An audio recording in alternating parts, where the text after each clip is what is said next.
GT Countdown. The top 10 worst video game movies. Needless to say, this was not a tough countdown to find candidates for. The tough part was watching them. Again. Surprisingly, the Resident Evil trilogy squeezed out of this list's grasp thanks to the seductive charms of Mia Jovovich, despite the flaming awfulness of Part 3, Extinction. With the following 10 film flops, it's hard to come away with anything redeemable, and these movies only seem even more depressing if you're a big fan of the franchise. Unfortunately, here are the top 10 worst video game movies of all time. Number 10. Dead or Alive. There are two possible excuses for anyone who has left a rental store with Dead or Alive. Either you've mistaken it for the horror classic Dead Alive, or you're hard up for Kung Fu Cheesecake, or TNA and your mom won't let you rent rated R movies. Devin Aoki doesn't begin to fill the shoes or the mighty G-Cup bra of Kasumi from the DOA game, but the jiggle power provided by other cast members and a few decent action scenes keep it from rating any higher on our awful scale. Don't get us wrong, it's still really bad. Number 9. Doom.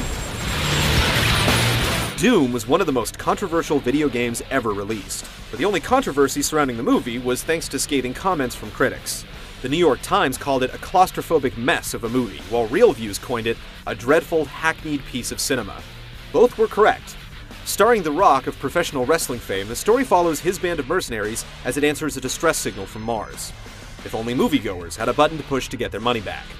It's low on this list because some parts of it are so bad that they're funny, not the least of which is the end of the dreadful flick that attempts to mimic the game with its first-person perspective. Nice try. Number 8. Street Fighter. The first Mortal Kombat movie may have weathered the tides, but Street Fighter's silver screen treatment definitely got some hard knocks when it assaulted audiences in the 90s. First, the bad. The fights are awful, Guile's from Brussels, and apparently there are some cyborg soldiers we never knew about. But then the good, with choice cameos from the barely famous Kylie Minogue as the cannon-drilling Cammy, and Asian cutie Ming-Na as a cocktail waitress presumed to be Chun-Li. Fierce as these feminine fighters were, their flashy moves just weren't enough to save this flick from a total knockout. Number 7. Wing Commander. How could a film directed by the creator of the video game series it's based on, in this case Origin Systems programmer Chris Roberts, drift so far from the source material? Casting Fred and Shaggy as the leads is a start, especially after Wing Commander 4 was graced with accomplished thespians like John Rhys-Davies, Malcolm McDowell, and Mark Hamill. Chris Roberts has since confessed that he wasn't pleased with the furless appearance of the Kilrathi, or their feline video game counterparts. Sixth time's the charm? Now don't you die on me! Number 6. Double Dragon. Dude! You must suck at video games! No, but this movie sucks at trying to represent one.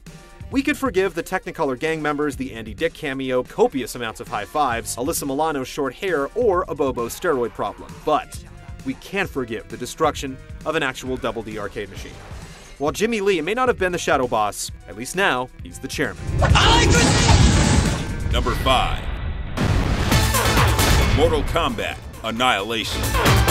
Despite riding on the tail of its semi-successful predecessor, Annihilation's C-grade special effects, low-budget porn dialogue, and after-school special combat result in the manifestation of the film's tagline, "Destroy all expectations." It did just that. The recasting is so bad, even Johnny Cage told his agent to kill him off. Instead of Billy Madison's lovable Miss Vaughn, we get a 40-something Sonya Blade with ranger shorts hiked up to her underarms, and a thunder god that appears to have skipped puberty. The final showdown between Khan and Kang, a haphazard 6th grade Play-Doh project, had us looking for the portal out of the theater.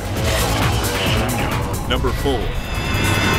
House of the Dead. If someone invites you to a rave on a remote island known as Isla de Muerta, basic knowledge of Espanol will save you from a horrible zombie massacre.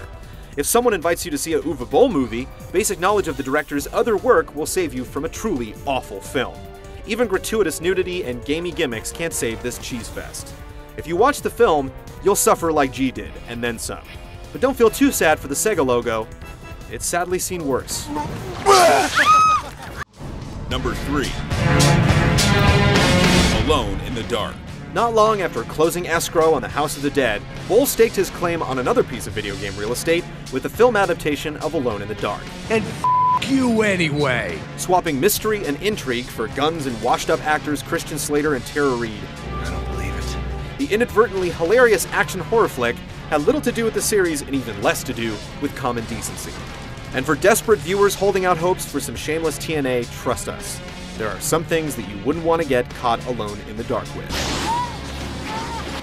Number 2.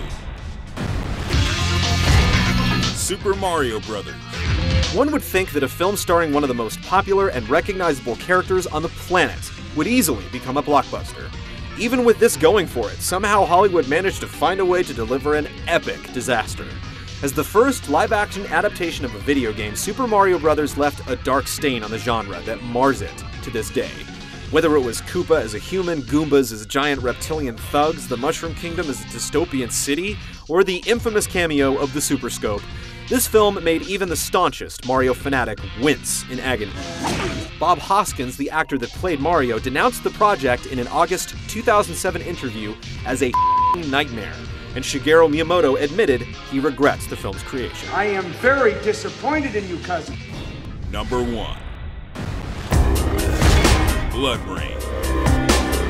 If Uwe Boll is the Stanley Kubrick of crap, this is his space odyssey. It's long been rumored that Boll used to make a fortune off his projects if they sucked, and if that's true, then he made more money on Blood Rain than any of his other movies. Every actor is miscast, every wig is too fake, every sex scene is too inappropriate, and every action scene is too improvised.